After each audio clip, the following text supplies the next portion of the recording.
신명기 1에서 30에서 33절 말씀입니다. 제가 먼저 읽고 마지막 같이 읽을게요. 너희보다 먼저 가시는 너희 하나님 여호와께서 애굽에서 너희를 위하여 너희 목전에서 모든 일을 행하신 것 같이 이제도 너희를 위하여 싸우실 것이며 광야에서도 너희가 가나안거니와 사람이 자기의 아들을 낳는 것 같이 너희의 하나님 여호와께서 너희가 걸어온 길에서 너희를 낳으사 이것까지 이르게 하셨느니라 하나. 이 일에 너희가 너희 하나님 여호와를 믿지 아니하였도다. 다 함께 읽겠습니다. 그는 너희보다 먼저 그 길을 가시며 장막 칠 곳을 찾으시고 밤에는 불로 낮에는 구름으로 너희의 갈 길을 지시하는 자이시니라. 아멘. 말씀의 제목은 자족하는 법. 성경에서 자족한다라는 그 언어를 바울이 정말 자주 사용을 해요. 자족하다. 자족하다라는 뜻이 뭐예요? 정확하게 여러분들의 해석을 따지면 뭐라고 생각해요? 자족하는 게 뭐예요? 스스로 만족하는 자기 만족? 아니, 서로 자기가 가지고 있는 그 해석이 있을 거 아니에요. 자족하다. 뭐예요? 생각해 본 적 없어요? 결국은 스스로 내면에서 뭔가 만족할 수 있는 삶인 것 같아요. 예. 정확하게 말하면 이런 뜻이에요. 스스로 족하는 법을 배우는 거예요. 이것이 충분히 내게 족하다. 이것이 하나님의 섭리 안에서 내게 주어진 것이 부족함이 없다. 설령 예를 들어서 이런 거죠. 어떤 사람은 키가 크고 어떤 사람은 키가 작아요. 어떤 사람은 외모가 모델이고 어떤 사람은 동네 형 같아요. 그런 불합리함이 있잖아요. 어떤 사람은 부자고 어떤 사람은 너무 가난해요. 어떤 사람은 대한민국에 태어났는데 어떤 사람은 저쪽 그 필리핀의 뿔로라는 마음이 있거든요. 되게 가난한 마을이에요. 그런데 태어나요. 우리가 볼 때는 상황적으로 볼 때는 뭔가 불리하고 이유 없는 삶의 태생적인 조건들이 있어요. 우리가 볼 때는 저 왜 살아? 라고 하는 지점들이 있잖아요. 어떤 사람 볼 때 우리도 아무렇지 않게 왜 저렇게 살 바는 왜 살아? 이렇게 판단을 할 때가 있단 말이에요. 그런 것처럼 우리가 스스로 내가 가진 것, 그리고 저 사람이 가진 것, 우리가 어떤 상황에 어떤 위치에 있던 그 족하는 것에서 하나님의 뜻을 섭리하는 해석을 갖는 거예요. 이것이 내게 왜 주어졌는가. 그러니까 자족한다라는 것은 어떻게 보면 인간적 성장이나 의지가 성장되거나 아니면 생활 태도가 그렇게 성숙해지는 것을 의미하는 게 아니에요. 하나님의 뜻 안에서 내가 가진 것의 의미를 찾는 거죠. 내가 100만 원이 있으면 100만 원의 하나님의 뜻을 생각해요. 내가 10만 원이 있으면 10만 원의 뜻을 생각을 한단 말이에요. 근데 이게 많고 적음의 뜻에 있는 게 아니에요. 주어진 것만큼 하나님이 이걸 내가 왜 줬을까? 이게 충분히 족하다. 하나님이 내게 이걸 충분하기 때문에 주었지 않았을까? 이 상황이 하나님이 내게 주신 충분한 상황이기 때문에 이 상황이지 않을까? 이걸 해석할 수 있는 법이라는 거죠. 그러니까 자족한다라는 보통 우리는 어떻게 해석하냐면 아까 방금 얘기했던 것처럼 자꾸 이렇게 불교적 용어로 해석을 하는 거예요. 유교적 언어. 인간이 어떻게 성화가 돼요? 기독교에서는 성화라는 단어를 쓰지만 하나님을 의지하고 하나님의 능력 없이 인간 스스로가 자족하는 법을 경험할 수는 없어요. 이건 불가능한 일이에요. 성경은 우리들에게 그걸 강조하지 않아요. 근데 어떻게 자족할 수 있냐는 거죠. 하나님을 바라볼 때 하나님의 뜻을 상황 속에서 해석할 수 있는 소화를 할 수 있는 능력이 될 때 그걸 자족하는 법이라고 이야기를 하는 거예요. 그냥 머리로 마음으로 생각을 해서 이거 하나님이 충분히 내게 주실 만큼 줬어? 오늘 내게 어떤 마음을 어렵게 하는 사람과 부딪힐 일이 앞에 있어. 그럼 이거 필요해서 그런 일이 있나 보다. 수긍하고 받아들일 사람 여기 있어요? 군대 가는 것도 납득 안 되잖아요. 왜? 왜? 납득 안 되잖아요. 근데 그걸 어떻게 받아들이냐는 거죠. 우리가 여기서 중요한 지점이 있는 거예요. 우리는 스스로가 연약하다라는 걸 알아야 돼요. 우리는 스스로가 자족할 수가 없어요. 그러나 자족하기 위해서 필요한 지점들, 그러니까 신앙적으로 우리에게 요구되는 것들이 있다는 거죠. 오늘 신명기 말씀을 읽은 이유가 그거예요. 여러분 신명기 언제 쓰인 글이에요? 어디서? 언제? 누가 말한 글이에요? 모세가. 어디서? 시내산이요? 이거 일단 거의 다 왔는데 또 시내산 돌아가나요? 들어가기 전에. 그쵸. 가나안을 들어가기 전에. 또 누구에게 말한 거예요? 이 다음 세대 사람들. 그렇죠. 이스라엘의 다음 세대 사람들에게. 왜 말했냐고요? 왜 말했죠? 그 땅이 어떤 땅이에요? 그 땅이 어떤 땅이에요? 가나안 땅이 어떤 땅이냐고요? 무서운 사람들. 무서운 사람이 사는 땅이죠. 두려운 땅이기도 해요. 정복해야 될 대상의 땅이기도 해요. 그리고 앞으로 살아갈 땅이에요. 누구와? 하나님과. 이게 핵심이에요, 사실은. 하나님이 그들을 함께 내가 너희 하나님이 되려고 그 땅으로 부른 거예요. 그리고 광야의 여정 속에서 내가 너희 하나님이라는 사실을 알려주려고 광야의 수많은 시간들을 보냈단 말이에요. 오늘 본문의 말씀에 뭐 어떤 게 핵심이냐면 이런 거예요. 하나님께서 항상 너희들보다 먼저 갔대요. 그 모든 것들을 준비했고 모든 것들을 해결했대요. 그래서 너희들이 갈 때마다 마치 하나님이 계획한 것처럼 너희들의 힘과 능력 없이도 하나님이 다 해결하는 걸 너희들이 보았다라는 거예요. 어디서? 광야에서. 그토록 불평불만을 했던 광야에서 하나님이 보게 하셨다는 거예요. 심지어 어떻게 했냐? 모든 사람들이 지켜보는 가운데에서 구름 기둥이 있으면 이스라엘 백성이 있고 불 기둥이 있으면 이스라엘 백성이 그 밑에 있는 걸 누가 봤대요? 이방 사람들이 봤대요. 자기들도 봤대요. 그걸 명령한 사람이 누구예요? 하나님이다, 이 얘기를 하는 거예요. 자, 보세요. 여러분이 하나님의 말씀의 뜻대로 살아간다고 합시다. 그럼 그리스도인들에게 하나님의 뜻대로 살아간다, 말씀대로 살아간다라는 의미는 그냥 말씀의 뜻대로 살아가는 행동만을 의미하는 게 아니죠. 말씀을 본다도 있는 거예요. 듣는다도 있는 거죠. 보고 듣지 않는데 말씀대로 행할 수 있는 사람 여기 있어요? 자족하는 법이 우리에게 명령처럼 이렇게 자족하는 법이 경건에 유익하고 이것이 하나님의 나라, 하나님의 사람으로 백성으로 마땅하다라고 얘기를 한다고 해서 여러분 스스로가 그 말대로 살아갈 수 있어요? 그럼 이 자족한다라는 법은 어디에 쓰여져 있는 거예요? 말씀에 쓰여져 있는 거예요. 그러니까 자족하는 사람들은 자족하는 법을 어디서 배우냐는 거죠.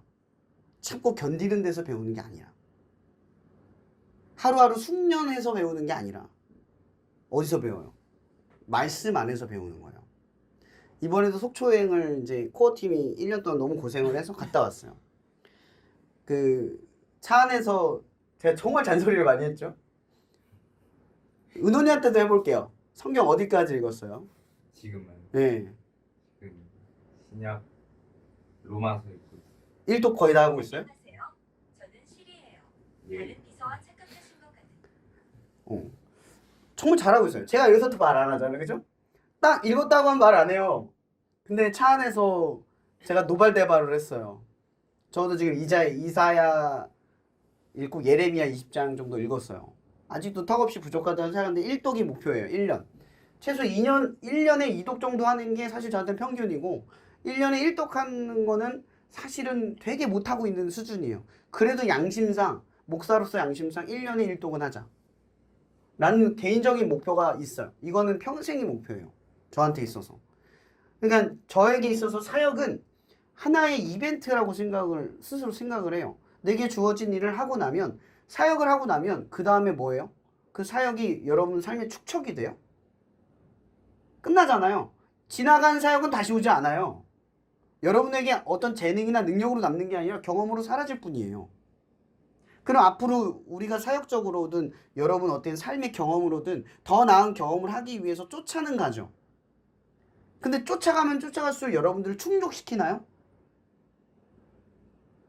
한 몇천 명 되는 집회하고 나면 그 다음에 일상을 살아가는데 도움이 좀 돼요? 수련회 갔다 오고 나서 다시 일상으로 돌아오면 기분이 어때요? 공허해요? 행복해요? 공허하죠. 제가 뭘 말하려고 하는 거겠어요?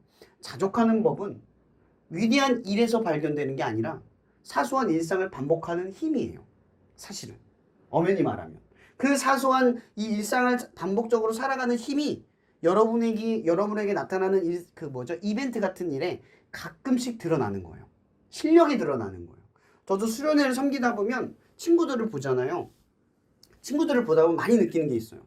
아, 제가 준비되는 애구나. 준비됐구나. 쟤는 괜찮은 친구구나라는 걸 목사로서 분별을 할 때가 있어요. 그게 뭔지 아세요? 자기 절제와 자기 인내가 잘 되어 있는 애들이 있어요. 자기 통제가 잘 돼요. 여러분 20대에서 제일 잘 안 되는 게 뭐 같아요? 자기 절제와 인내예요. 제일 안 돼요. 오죽하면 전도서에 있는 그 전도서의 지혜자가 말하잖아요. 헛되면 모든 것이 헛되다. 그러니까 너희들이 인내하지 못하고 절제하지 못하고 쫓아가는 그 모든 향방 없는 것들이 모든 게 헛돼요. 근데 뭐만이 의미가 있냐?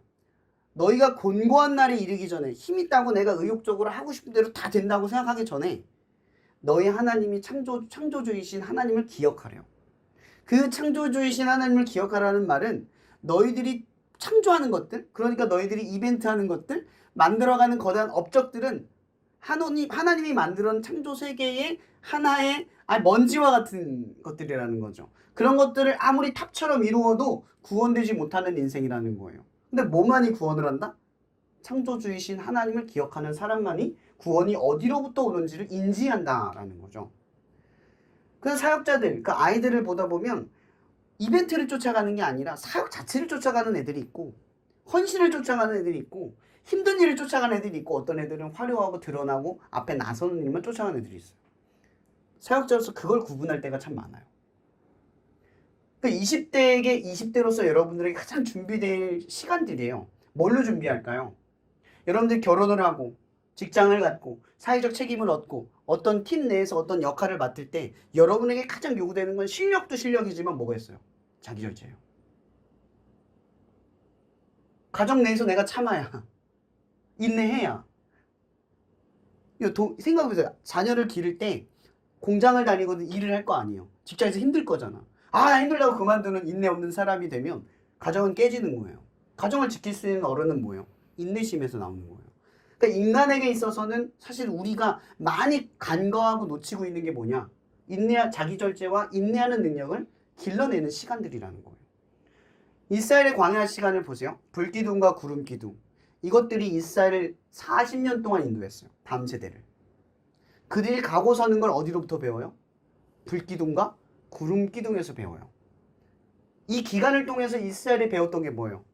구름기둥이 솟으면 가고 불기둥이 솟으면 가고 이거예요. 구름기둥이 솟으면 가고 불기둥이 그들을 보호하고 있음을 깨닫고 이 두 가지를 계속 배우는 거예요. 40년 동안. 그들은 처음에는 어떻게 생각했을까? 여러분 아시죠? 광야를 40년 동안 돌았다는 얘기는 가나안 땅이 원래 40년 길이 아니잖아요. 그들이 정신을 조금 차리고 머리를 굴리면 좀 더 그걸 무시하고 빨리 갈 수도 있었어요. 근데 하나님이 그들을 어떻게 제어하고 통제하느냐? 구름기둥과 불기둥으로 계속 통제하고 제어했던 거예요. 근데 그게 하나님의 목적은 인생을 통제하고 제어하려고 하는 게 아니에요. 뭘 가르치려고 하는 거죠? 그 땅에 들어가는 게 구름기둥과 불기둥을 쫓아가는 것과 똑같다는 거예요. 그 땅에 들어가서 달라지는 게 아니에요. 여러분들이 하나님을 믿어서 어떤 가나안과 같은 역사를 바라고 그 성취를 통해서 뭔가를 얻었을 때 그건 그 성취를 얻은 것이 여러분들의 목적이 아니라는 거예요. 여러분 저도 드라마를 많이 보고 TV를 많이 보거든요. 영화도 많이 보고. 근데 저는 TV와 영화를 볼 때 목사라서 그런 건지는 모르지만 항상 뭘 보냐면 이 드라마, 이 주인공 혹은 이 사람들이 보려고 하는 목적, 결국의 목적이 뭘까를 봐요. 연애물 볼 때는 얘네들 연애는 자기 구원이구나. 그게 무슨 의미가 있을까 하면서 봐요. 알면서도 보는 거예요. 뭐 돈의 이야기를 나올 때 돈 이렇게 악착같이 막 서로 죽이고 이래서 결국 얻어서 성공하면 뭘까를 다시 질문을 해봐요. 제가 이렇게 질문을 하는 이유는 뭐냐면 우리는 사실은 솔직히 말하면 여러분 이번 한 주 동안 뭐 가지고 싸웠어요? 여러분 골머리를 썩게 한 게 뭐예요? 보통 싸우는 문제는 여러분들이 하고자 하는 것과 연결이 돼 있고 하고자 하는 것은 여러분의 삶의 목적과 연결이 돼 있어요. 뭐가 목적이냐는 거죠. 예수님께서는 마태복음 6장에 그리스도인들, 그러니까 자기를 따르는 제자들에게 분명하게 말했어요. 너희들 목적이 뭐냐? 이방인들은 먹고 마시고 있는 것, 이걸 구하는 게 그들의 목적이 돼. 그게 삶의 가장 큰 목적이에요. 신앙도 그걸 얻으려고 하는 거예요. 헌신도 그걸 얻으려고 하는 거예요. 그러면 그리스도인, 제자로 예수님을 쫓는 사람들의 목적이 뭐냐는 거죠. 그의 나라와 의를 바라는 거. 그게 목적이라는 거예요. 그게 순수한 목적이에요. 구름 기둥과 불 기둥을 쫓아가는 사람들 중에 대개는 그 말씀을 떠들어간 대개는 가나안 땅에 빨리 이 여정이 끝나고 저 가나안 땅에 도착했으면 좋겠다라는 마음을 품은 사람도 있었겠지만 그 시간을 통해서 분명히 무언가를 배우는 사람이 있다는 거예요. 이 말씀이 내게 족하다. 이런 시편 23편 암송한 사람 있나요 혹시? 다윗의 고백. 오늘 다윗의 노래 했는데 실만한 물가 얘기했잖아요. 이런 그거 잘 말씀 묵상하다 보면 어떤 게 보이는 줄 알아요? 이스라엘의 양을 키우는 목장과 뉴질랜드의 양을 키우는 목장은 달라요. 같지 않아요. 우린 여행을 가본 적은 없지만 실제로 광야에 있는 그 풀은 어떻게 나냐면 요 정도 나오는 거예요. 요 정도. 그러니까 양이 풀을 먹이려면 계속 이동을 해야 돼요. 그리고 주변에 사막, 그 해가 많이 찌고 위험한 지대가 많다 보니까 다 안반 지역이다 보니까 풀을 찾아서 이동해야 돼요. 그러니까 목자들이 가만히 방만하게 알아서 먹고 오겠지 하고 딱 놔두고 그냥 딴짓하고 있다가 갑자기 와서 찾아가는 게 아니라 양을 계속 지켜보고 있어야 되고 계속 풀이 어디 있는지를 찾아서 이동을 해야 돼요. 그게 목자들 역할이에요. 뉴질랜드는 풀 초원이 많아요. 양 한번 방목해서 문만 열어놓으면 지들이 먹고 문 다시 닫아놓으면 들어와요. 그게 끝이에요. 근데 다윗이 말하는 쉴만한 물가라는 의미는 우리가 생각하는, 우리가 추측하고 바라보는 먹고 마시고 입는 것이 충족된 것을 의미하지 않는다는 거죠. 그러니까 불만족한 상태예요. 상황적으로는 불만족한 상태인데 다윗이 뭐라고 말하냐면 그가 우리를 쉴만한 물가로 인도하신대요. 기껏 해봐야 쪼락물, 기껏 해봐야 그 풀떼기 조금 이런 곳으로 조금씩 이동시킨다는 거예요. 그러니까 뭐를 따라 이동해요? 물을 따라 초목을 따라. 그럼 뉴질랜드 양들은 그냥 풀이 많으니까 그 지대에다가 울타리 만들어 놓고 그 앞에서만 사는 거예요. 그러니까 하나님을 따르는 사람들은 사실은 상황적으로 충족되거나 부족함이 없어서 그분을 따르는데 아무런 제어가 없고 걸림돌이 없어서 그냥 따라가기 쉬운 상태가 아니라 물이 항상 조금 있고 초목이 조금 있는데 그걸 찾아서 조금씩 이동을 하는 거예요. 근데 그 안목을 누가 길러주고 그걸 찾는 힘을 누가 길러주냐는 거죠. 물을 조금 마시고 버티는 거. 여러분 생각을 해보세요. 광야나 사막에서 물을 가지고 버티는 건 물이 많아서 버티는 게 아니죠. 물을 조절하니까 버티는 거죠. 조금씩 다음 지대까지 내가 물을 어느 정도를 가지고 가야 되는지를 이해해야죠. 그리고 내가 어느 정도 마셔야 되는지를 이해를 하겠죠. 그죠? 길러지는 거예요. 항상 풍족한 사람들에게는 이게 길러져요? 전혀 안 길러져요. 풍족하지 않으면 못한다고 말하죠. 안 된다고 말해요. 근데 그리스도인들은 항상 부족한 상태에서 하나님이 이끄시는 것을 통해서 뭘 배워요? 충족을 배워요. 내 계획과 내 생각대로 가보지 않았더니 있더라. 이걸 배워요. 그러니까 불기둥과 물기둥을 통해서 이스라엘이 뭘 배웠냐? 그걸 배운 거예요. 다니면서. 그러니까 자기 절제와 인내가 머리와 생각으로 되는 게 아니라 뭘로 돼요? 수긍으로 되는 거예요. 내가 하지 않아도 하나님이 채워주시는구나. 종교적 아편을 먹었다는 얘기가 아니에요. 상황적으로 수긍하고 아무 무기력감 속에서 받아들인다는 얘기가 아니잖아요. 그죠? 그 의미는 절대 아니에요. 상황 속에서 항상 진취적으로 살 때 희망을 절대 놓지 않아요. 희망 속에서 뭘 봐요? 적은 것에서도 하나님의 뜻과 계획을 계속 신뢰해요. 그리고 풍족함이 와도 어때요? 이 풀 다 뜯어 먹으면 결국 이동해야 된다는 걸 배워요. 그래서 오늘 바울이 이런 말을 하잖아요. 제가 읽어드릴게요.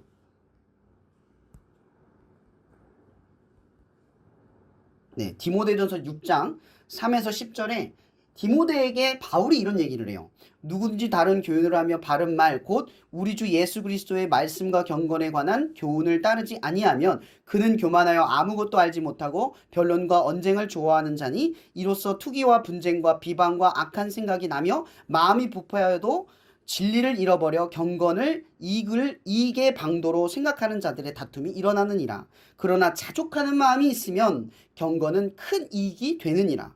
우리가 세상에 아무것도 가지고 온 것이 없음에 또한 아무것도 가지고 아무것도 가지고 가지 못하리니 우리가 먹을 것과 입을 것이 있은즉 족한 줄로 알 것이니라.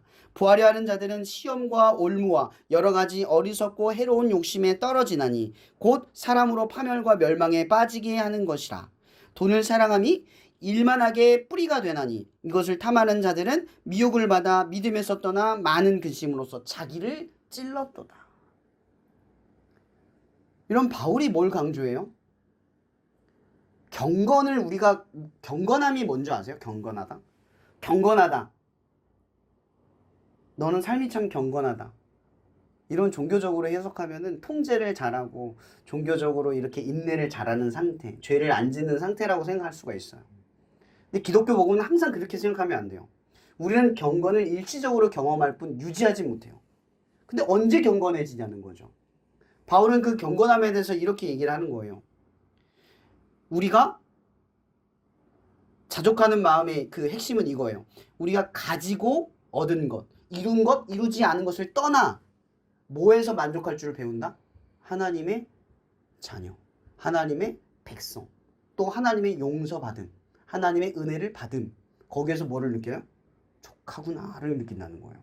왜? 이렇게 생각을 해보세요. 돈으로도 은혜를 못 사요. 성공으로도 은혜를 못 이뤄요.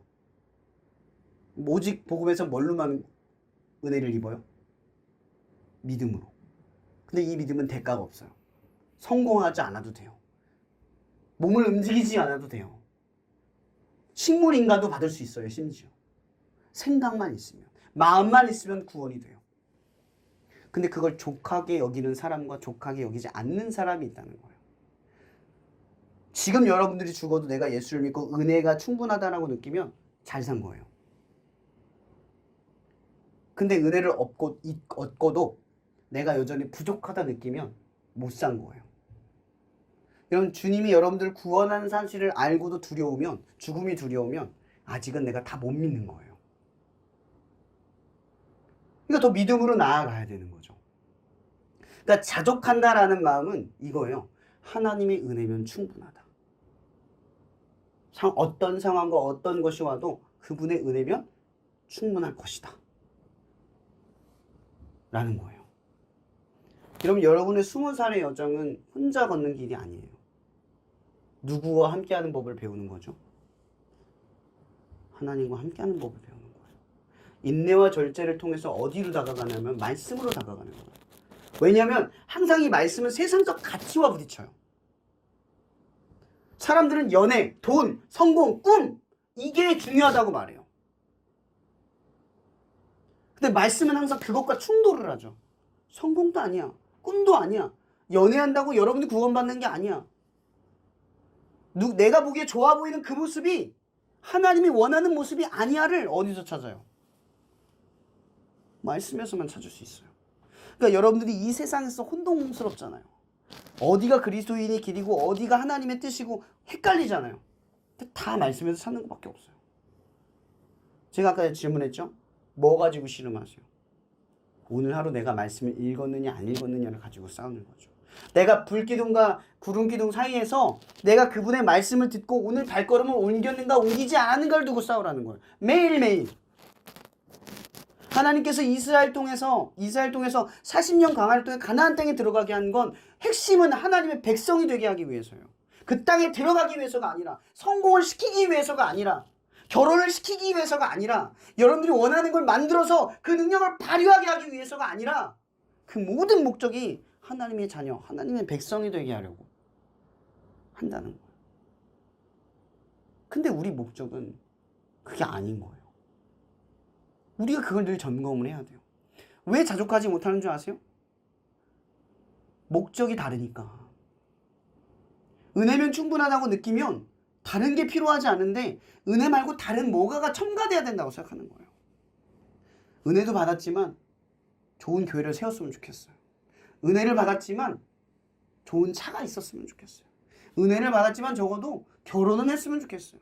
은혜를 받았지만 저는 적어도 연애는 했으면 좋겠어요. 은혜를 받았지만 저는 적어도 성공은 해야 되겠습니다.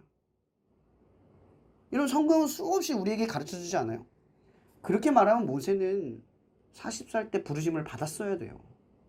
근데 왜 나이 먹은 80세, 그 당시에 한 사람의 평균이 30에서 40세밖에 안 되는데 다 죽어가는 80대 모세를 불러서 왜 하나님의 계획 속에서 하나님의 역사를 일으켜 세우십니까?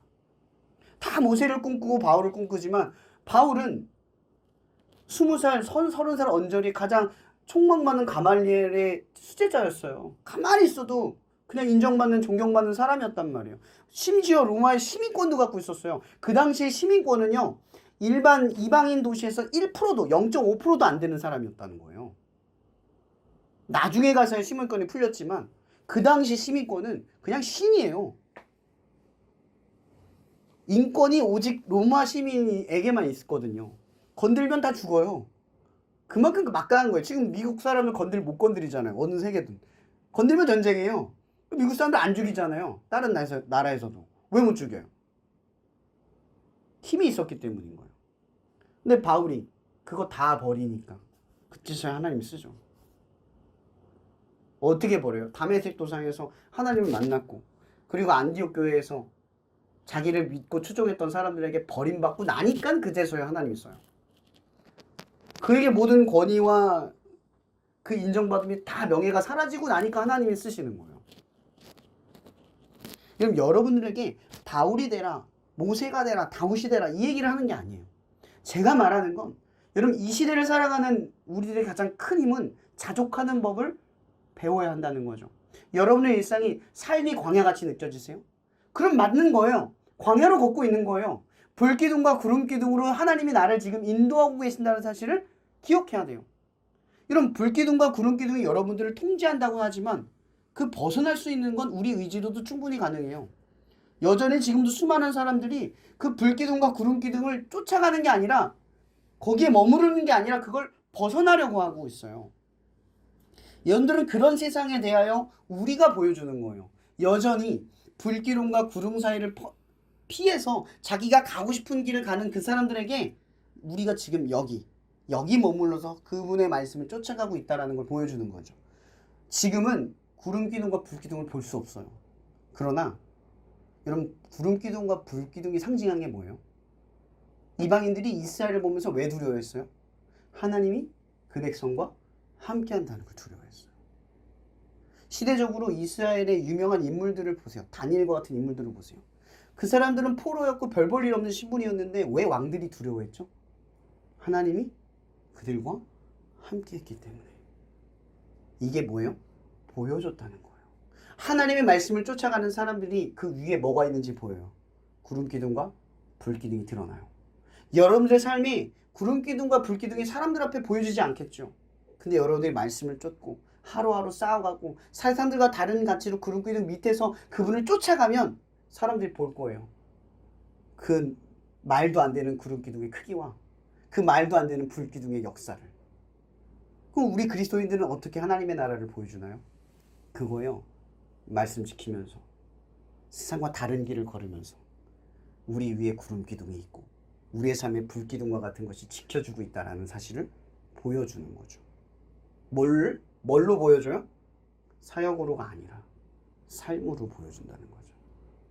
저는 여러분 20대에게 그 얘기를 꼭 해주고 싶어요. 자족하는 법을 20대에 길러내지 못하면 30대, 40대는 무기력하실 거예요. 저도 그걸 느껴요. 여러분 알다시피 저는 공장을 지금 다니면서 사역을 하고 있잖아요. 너무 감사할 때가 참 많은 게 있어요. 이번 주에도 나무 간사님이랑 같이 공장을 갔지만 저는 유니투스 편하거든요. 일은 편해요. 근데 항상 편하지 않아요. 이번 주도 나무 간사님의 얘기를 하면서 그런 얘기를 많이 했어요. 목요일날 속초 여행 갔다 왔잖아요. 주영이는 알 거예요. 하루 거기는 워낙 사람들이 방학 때 많이 가려고 해서 하루 빼면 다른 데로 뺏겨요. 근데 나무 간사님이랑 저랑 리스크를 감당한 거예요. 저는 항상 그게 일상이었고 나무 간사님은 처음 겪어본 일이었어요. 간사님 그러시는 거예요. 다음 주까지 일하기로 돼 있는데 오늘 빠지면 다음 주에 어떡하죠? 갑자기 여기서 카톡이 와요. 다음 주에 딴 데 갈 수 있다. 괜찮겠냐? 두렵잖아요. 에어컨 밑에서 편하게 일하다가 다음 주에는 더운 데 가서 일을 해야 되는데 감수해야 되는 거예요. 사역을 위해서. 사역을 하다 보면 이게 항상 일상이에요. 저도 이러다가 땀 흘리러 가는데 참 많이 갔어요. 근데 그럴 때마다 수긍하고 이해하려고 했어요. 이게 내가 사역을 위해 대가를 치르는 거라. 편한 걸 내려놓고 어려운 길을 가더라도 내가 하나님 때문에 포기했다는 게 감사했어요. 내가 이게 되네. 근데 이게 한두 번에 됐겠어요? 수없이 타협하고 저도 넘어졌겠죠, 처음에. 머리를 굴렸겠죠. 근데 어느 순간 그게 따라가 지는 거예요. 따라가 진다라는 건 제가 노력을 한 게 아니에요. 싸운 거죠. 말씀 보면서 싸운 거예요. 기도하면서 싸운 거예요. 근데 그게 어느 순간 되니까 구름 기둥과 불 기둥을 쫓아가는 게 자연스러워지더라고요. 저도 지금도 곁길을 갈 수 있어요. 유혹이 오겠죠. 그러나 이렇게 서서히 길러진 힘이 나를 지켜줄 거예요. 그러니까 경건이 여러분들에게 유익이 되는지 왜 유익이 되는지 알겠죠. 언젠가 여러분들에게 어떤 유혹이 생길 때 하나님을 내려갈 수 있는 결단의 힘이 생겨요. 편하게 가고 싶은 길이 있을 때 포기할 수 있었던 과거의 경험이 없으면 못 내려놔요. 내가 지금 당장 이게 필요하다고 생각했는데 이걸 내려놓고 나서 하나님이 더 큰 걸, 나에게 더 필요한 걸 주셨다라는 경험을 겪지 못하면 내려놓기가 점점 어려워요. 자꾸 내 생각대로 가고 내가 원했던 선택의 지점으로 가게 돼 있어요. 근데 감사하게도요, 다음 주에 한 달 고정이 됐어요. 근데 저도 그냥 마음으로 이미 받아들였거든요. 그래, 내일 금요일에 딴 데를 가더라도 그래, 괜찮아. 하나님이 지켜주시고 보호하시겠지. 근데 이건 그냥 막연한 믿음이 아니에요. 종교적 믿음을 말하는 게 아니에요. 그분에게 다 뜻이 있고 이유가 있겠지 라는 마음으로 자족하는 걸 그냥 스스로 체득해 간 거예요. 여러분, 저는 제 자신에 대해서 얘기를 하려고 하는 게, 대단하다 이 얘기를 하려고 하는 게 아니에요. 서서히 자족하는 법이 제 안에 생기니까 삶을 바라보는 여유나 어디든 쫓겨다니는 어떤 조급함이 사라져요.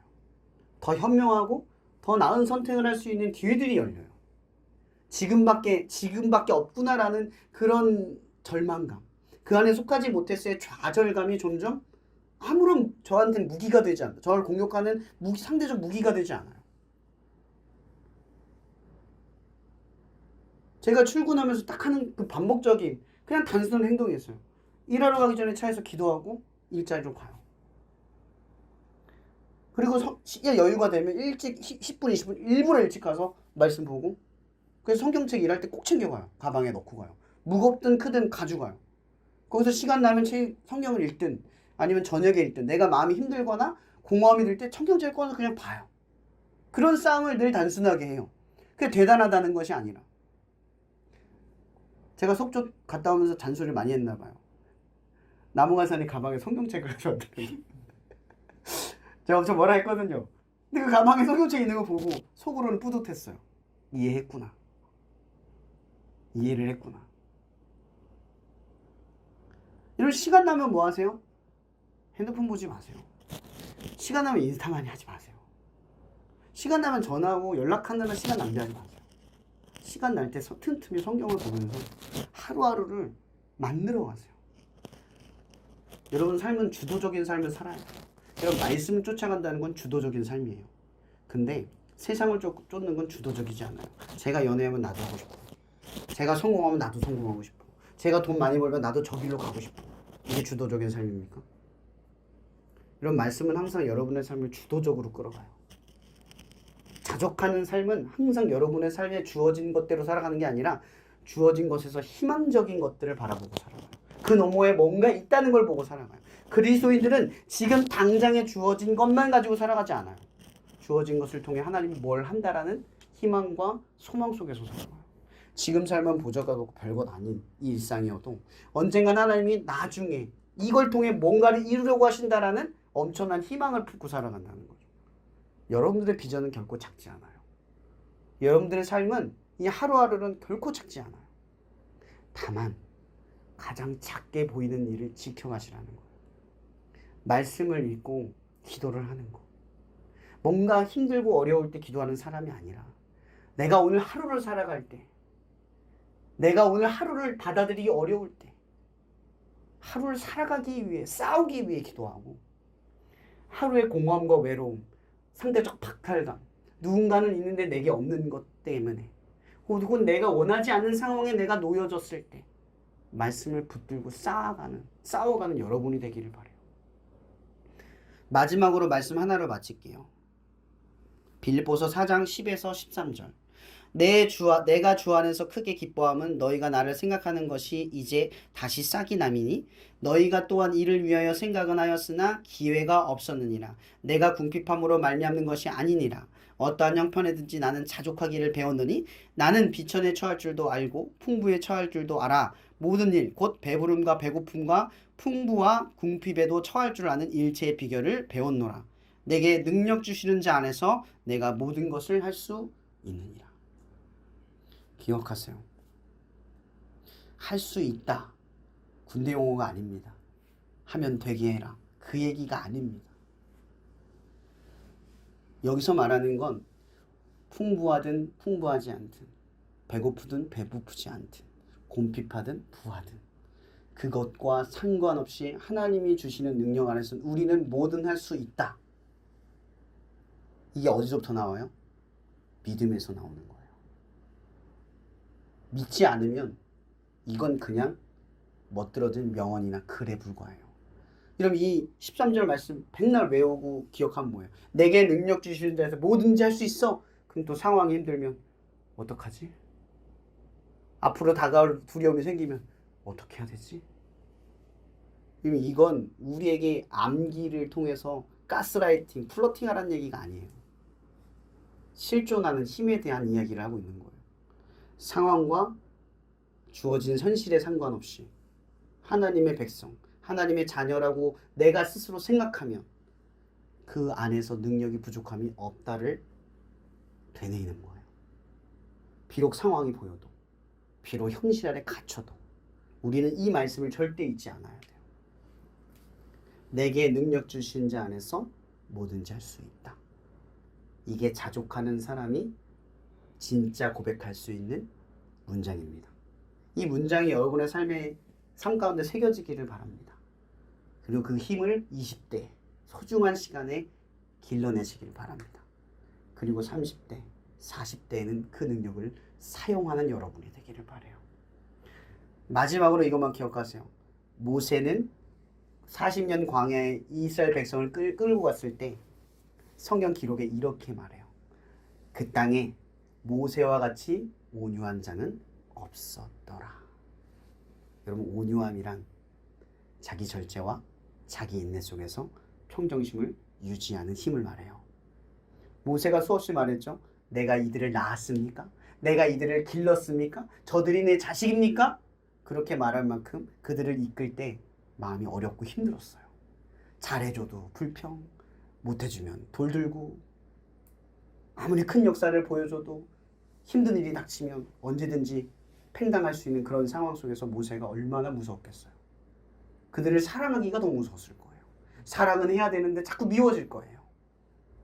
근데 온유함이 더하였더라. 어떻게? 40년 강화 속에서 일체의 비결을 배웠기 때문에. 그는 40세에 눈에 보기에 호기로워 사람을 죽여서 미디안으로 쫓겨난 사람이었어요. 참지 못해서, 그 의분을 견디지 못해서. 근데 그가 어느새 온 지면에 그와 같이 온유함이 없었다 라는 말로 기록이 되는 사람으로 바뀌었다는 거예요. 여러분들은 그런 사람이 되길 바랍니다. 50대, 60대, 70대, 80대가 돼서 여러분들의 자족하는 힘을 사용할 수 있는 큰 그릇이 되기를 바랍니다. 기도하고 마실게요. 사랑해 주님 감사합니다. 이 시간 우리가 말씀을 나누며 묵상합니다.